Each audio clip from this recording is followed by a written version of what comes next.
Magandang araw, Grade 3. Ang tatalakayin natin ngayon sa Makabansa 3, Quarter 2, Week 8, Day 1 ay tungkol sa pagpapahalaga sa pagkain.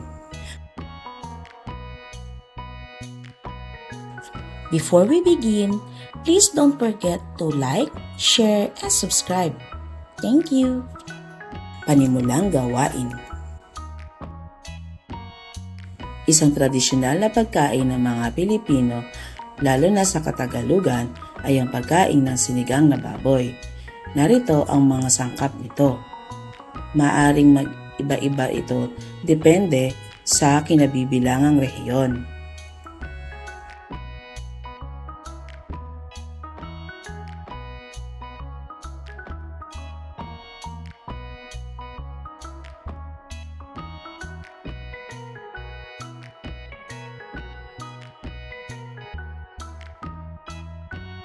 Gawaing paglalahad ng layunin ng aralin. Ang layunin ng ating aralin ay maipahayag ang kahalagahan ng pagkaing lalawigan sa kalusugan at kultura ng bayan, lungsod, lalawigan o rehiyon. Naipakikita ang pagpapahalaga sa pagkaing lalawigan sa pamamagitan ng pagbabahagi ng mga karanasan at nakasusulat ng isang kwento na nagtatampok sa pagpapahalaga sa pagkaing lalawigan. Gawaing pag-unawa sa mga susing salita. Ang tradisyonal na pagkain ay mga putahe o pagkaing may kasaysayan at kultural na naipasa mula sa mga nakaraang henerasyon. Ang mga pagkain ito ay karaniwang inihahanda at kinakain sa isang partikular na rehiyon, bansa o kultura sa loob ng mahabang panahon.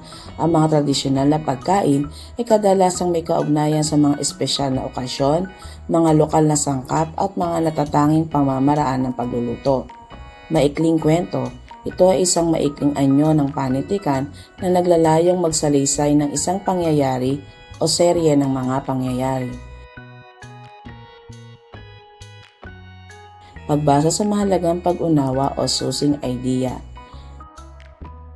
Pagmasdan ng mga larawan ng iba't ibang pagkaing Pilipino. Suman, isang tradisyonal na pagkaing Pilipino na gawa sa malagkit na bigas na niluluto sa gata ng niyog at binalot sa dahon ng saging. Karaniwang kinakain bilang merienda o panghimagas.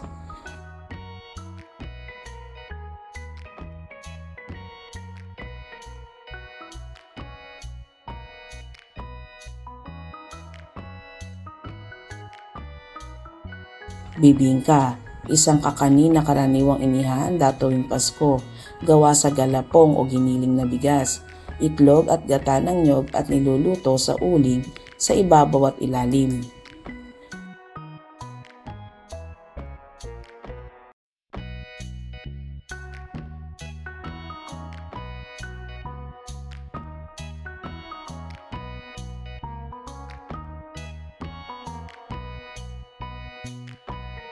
Adobo, isang putaheng Pilipino na niluluto sa suka, toyo, bawang at paminta. Kadalasang gawa sa baboy o manok. Kilala ito bilang isa sa mga pinakatanyag na ulam sa Pilipinas.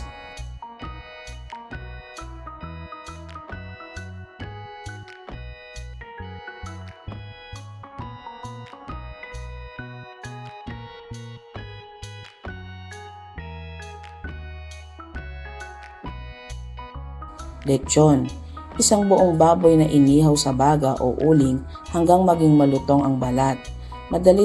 Madalas itong ihain sa malalaking okasyon tulad ng pista, kasal o kaarawan.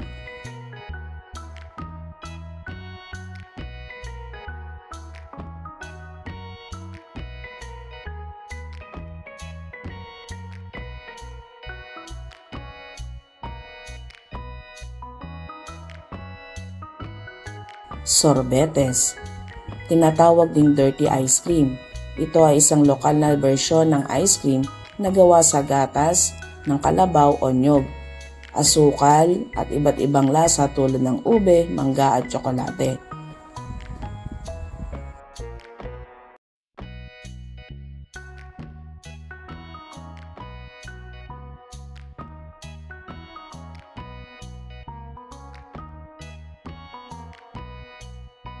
Mga tanong at sagot.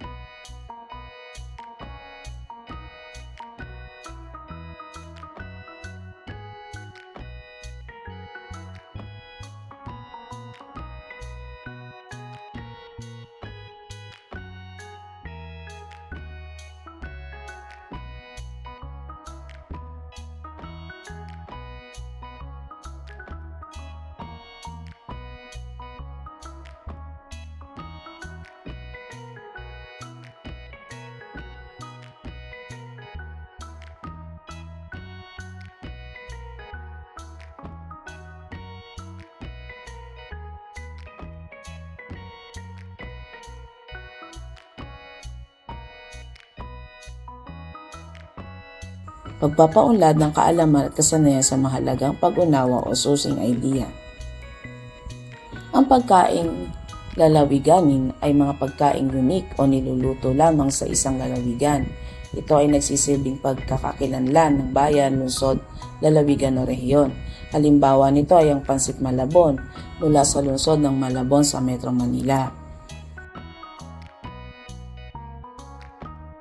Ang mga pagkaing Pilipino mula sa mga lalawigan ay mayaman sa mga bitamina at mineral na kailangan ng ating katawan upang manatiling malusog at malakas.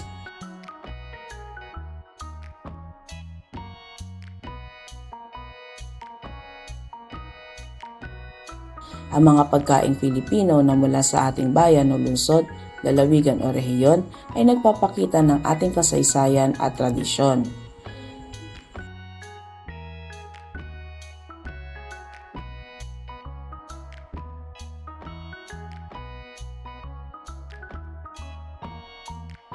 Pamilya at komunidad.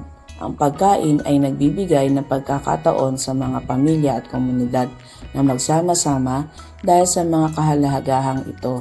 Dapat lamang na ipagmalaki natin ang mga pagkaing Pilipino, partikular na ang mga pagkain galing sa ating rehiyon. Yamang nagdudulot ito ng benepisyo sa ating kalusugan, nagpapakita ng tradisyon at kultura at nagbubuklod nito ang pamilya at komunidad. Magpapalalim ng kaalaman at kasanayan sa mahalagang pag-unawa o susing idea. Magsulat na isang maikling kwento tungkol sa iyong paboritong pagkaing lalawiganin at kung bakit ito ang iyong paborito. Itampok din ang pagpapahalaga na maaari mong gawin upang mapanatili ito.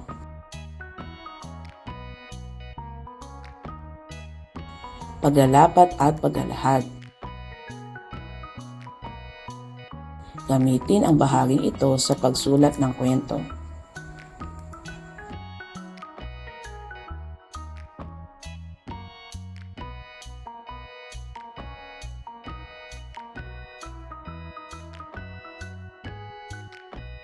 Pagtataya ng natutuhan.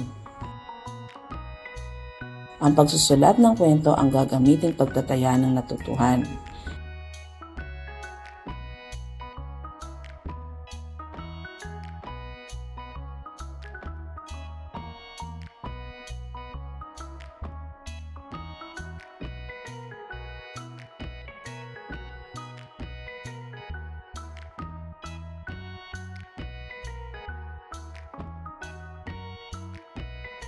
Narito ang isang halimbawang kwento.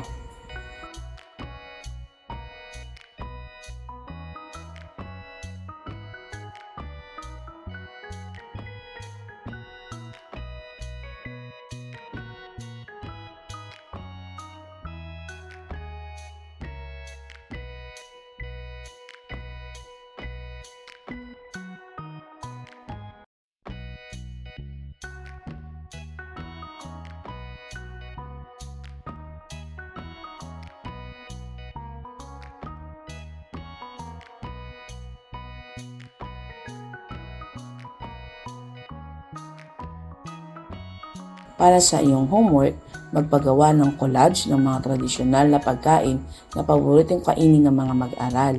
Sumulat ng maikling paliwanag kung paano mapahahalagahan ng isang mag-aaral ang mga ito. Maraming salamat sa iyong pakikisa sa ating aralin ngayon. Tandaan, ang pagiging makabansa ay makikita sa ating pagmamahal sa bayan, pagpapahalaga sa ating kultura at pagtulong sa kapwa. Hanggang sa muli nating aralin, grade 3, paalam at patuloy na mag-aral ng may puso at sipag.